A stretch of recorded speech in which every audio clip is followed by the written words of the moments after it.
warahmatullahi wabarakatuh.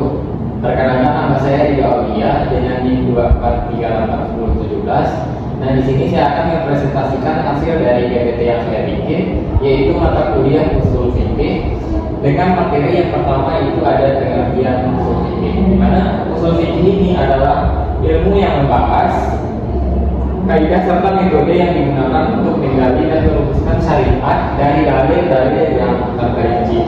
Di mana di sini juga ada perbedaan, yaitu usul fikih berfokus pada metode dan proses penempatan hukumnya. Kemudian fikih ini juga berfokus pada produk hukum praktis yang mengatur perbuatan manusia secara langsung, contohnya seperti hukum halal, haram, sah, dan kemudian ada perbedaan usul fikih dan fikih, di mana pengertiannya adalah usul fikih membahas metode penetapan dan hukum, sedangkan fikih membahas hukum-hukum praktis yang berkaitan dengan perbuatan manusia. Sejarah usul fikih, di mana pada abad pertama masa Nabi Muhammad SAW dan para sahabat belum ada pembicaraan soal usul fikih dengan segala bentuk kaidah-kaidahnya. Saat Nabi Muhammad masih hidup, ajaran hukum Islam langsung diputuskan oleh Rasulullah SAW berdasarkan wahyu ilahi yang terkandung dalam Al-Quran. Fatwa atau keputusan yang dikeluarkan Nabi tidak menentukan kaidah rumit yang dibimbing langsung oleh wahyu. Kemudian ada masalah sahabat atau pasca sahabat Nabi. Merumuskan hukum dengan langsung mengacu pada teks Al-Quran dan hadis. Mereka belum membutuhkan kaidah usul fikih tertulis karena ada dua faktor. Yang pertama, kemampuan bahasa Arab mereka yang kurang signifikan dan terlalu campur dengan budaya luar. Kemudian yang kedua, mereka hidup bersama Nabi, sehingga tahu persis konteks ataupun latar belakang turunnya ayat atau yang disebut asbabun nuzul dan hadis yang berkaitan dengan hukum tertentu. Dengan begitu, para sahabat belum membutuhkan kaidah-kaidah yang sebagaimana terdapat dalam usul fikih. Selanjutnya ada hukum syara, di mana hukum syara adalah ketentuan Allah yang mengatur perbuatan manusia.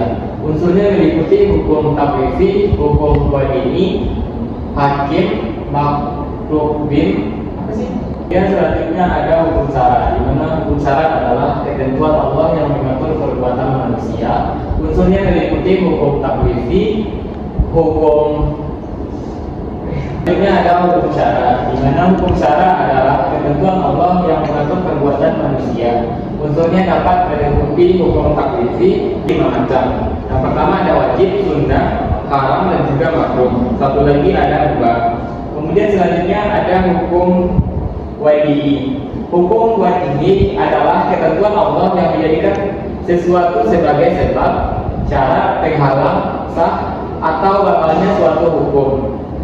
Dengan contohnya terbenamnya matahari menjadi sebab wajibnya sholat maghrib dan wudhu menjadi syarat sholat sah. Kemudian yang ketiga ada hakim, di mana hakim adalah pihak yang menetapkan hukum syariat, yaitu Allah Subhanahu wa Ta'ala.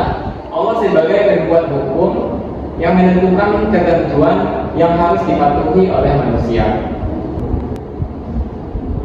Mahkumi adalah perbuatan yang menjadi objek hukum atau perbuatan yang dibebankan kepada manusia, contohnya seperti sholat, puasa, zakat, jual beli, dan sebagainya. Kemudian ada mahkum alaih, yaitu manusia atau individu yang dikenai dengan hukum tersebut. Syaratnya harus sudah melakukan mu'alaf, balik, berakal, dan mampu memahami perintah Allah. Kemudian selanjutnya ada ahliyah, di mana ahliyah ini adalah kecakapan atau kemampuan seseorang untuk menerima hak dan menjalankan kewajiban menurut syariat. Adapun ahliyah selanjutnya maqasid syariah. Maqasid syariah bertujuan menjaga agama, jiwa, akal, keturunan, dan juga harta demi tercapainya kemaslahatan manusia. Adapun 5 pilar utamanya yaitu agama, jiwa, akal, keturunan, dan juga harta.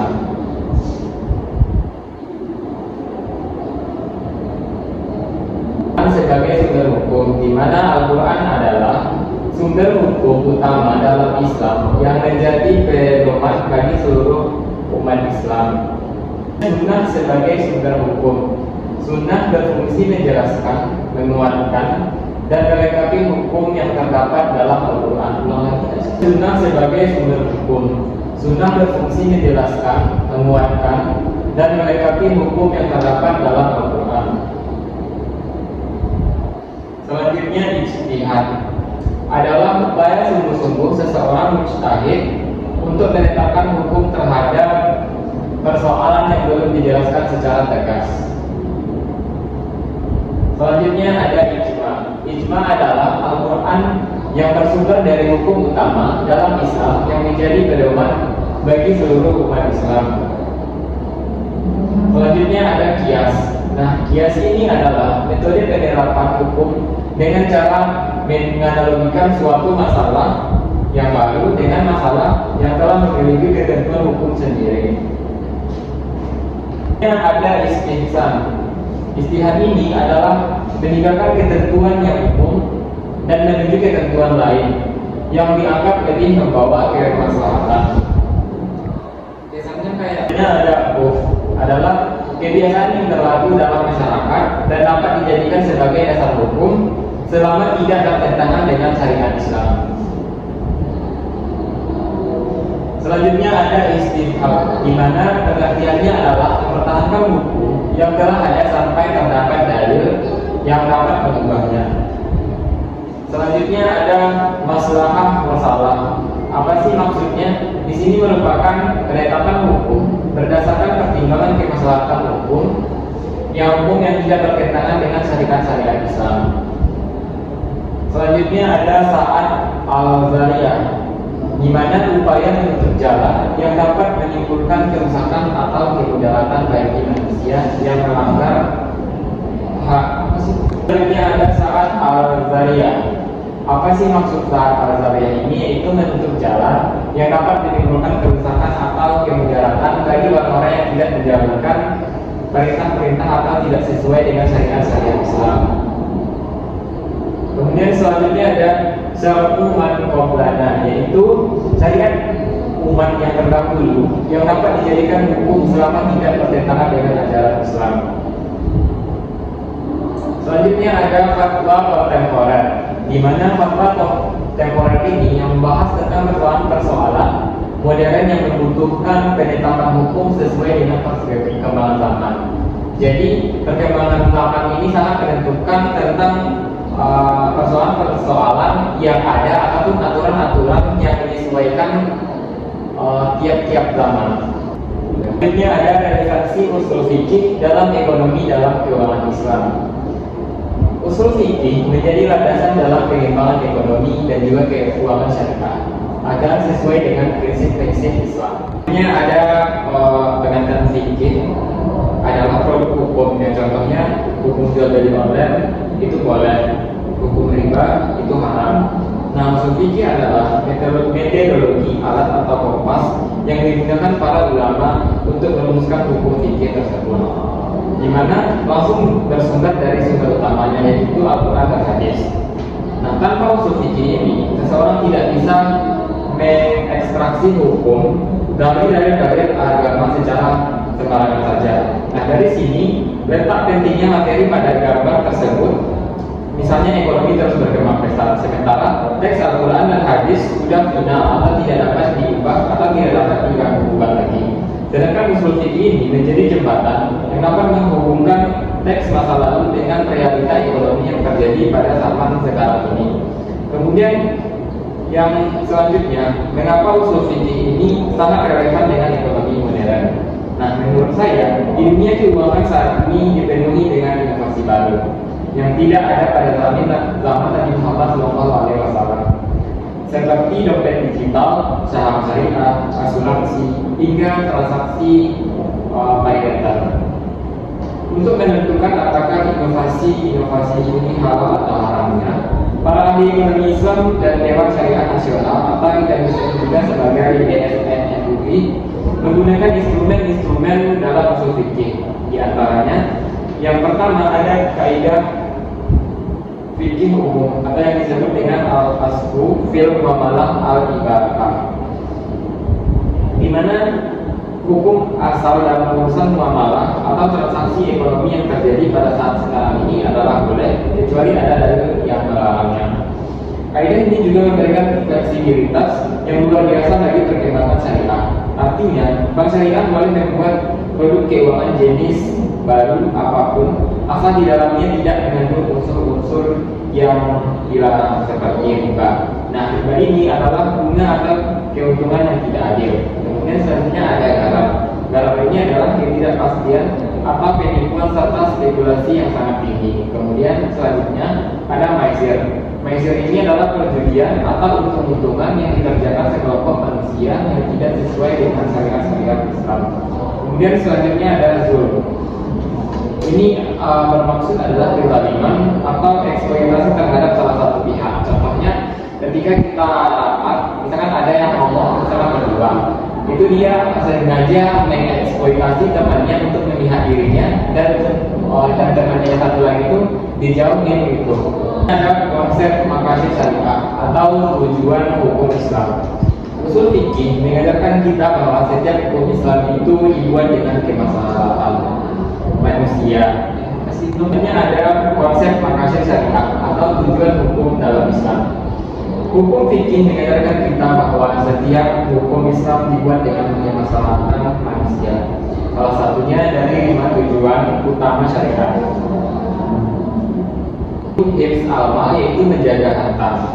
Usul fikih juga memastikan bahwa setiap sistem keuangan syariah yang dirancang untuk melindungi harta masyarakat dari implikasi monopoli serta implikasi bodong. Contohnya seperti penggelapan uang kalau dikaitkan dengan kemansentralan, serta memastikan harta berputar secara sehat di masyarakat. Artinya tidak menumpuk di segelintir orang kaya saja, namun memperhatikan orang-orang yang kurang mampu. Selain hukum di masa sekarang ini atau yang disebut dengan analogi, yaitu menyamakan hukum kasus baru dengan kasus lama karena ada kesamaan sebab. Contohnya menyamakan uang atau uang digital emas dan perak, atau contoh lainnya yang relevan dengan diri kita banyak sekali yang ditemui uang-uang palsu yang beredar.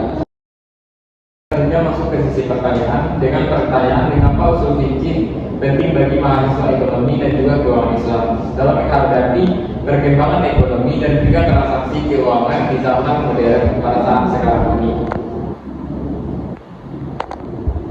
Nah, menurut saya usul fikih bagi mahasiswa ekonomi dan keuangan Islam atau yang biasa disebut juga dengan fikih bukanlah sekedar teori hukum yang kaku, melainkan sebuah kerangka berpikir strategis yang berfungsi sebagai kompas di tengah belantara inovasi keuangan yang modern dalam dunia yang bergerak sangat cepat, di mana produk-produk finansial baru bermunculan lebih cepat daripada teks-teks yang bersifat klasik.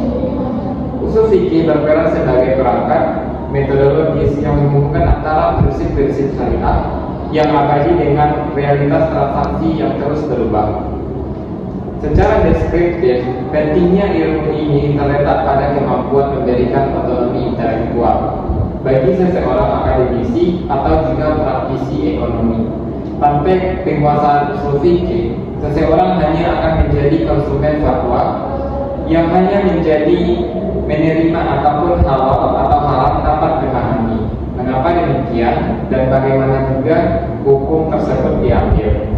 Namun, dengan memahami ilmu ini, seorang mahasiswa EKI memiliki akses untuk alat bedah yang memungkinkan mereka untuk mengurangi struktur akar sebuah produk finansial yang sangat kompleks. Mereka juga dapat memiliki unsur-unsur sekaligus mengidentifikasi elemen-elemen tersembunyi yang merusak seperti riba, garam, atau maisir, bahkan dalam sistem yang paling mutakhir sekalipun. Lebih jauh lagi, usul fikih berfungsi sebagai jembatan komunikasi dan juga inovasi. Ia menyediakan bahwa teknis yang memungkinkan para ekonomi untuk berdialog secara produktif dengan cara para ulama atau dengan dewan pengawas syariah. Ketika seseorang mahasiswa mampu membedah sebuah instrumen investasi digital melalui kacamata maqasid syariah dengan menanyakan apakah produk ini benar-benar berbawa kemaslahatan bagi umat atau justru menciptakan ketimpangan-ketimpangan bagi yang tidak sekedar akan mengerti tentang keuangan syariah ini. melainkan menjadi agen perubahan yang solutif. Dan dalam konteks operasional, ilmu ini memberikan fleksibilitas yang sangat dibutuhkan. Mungkin hanya itu yang dapat saya sampaikan. Salam dan jangan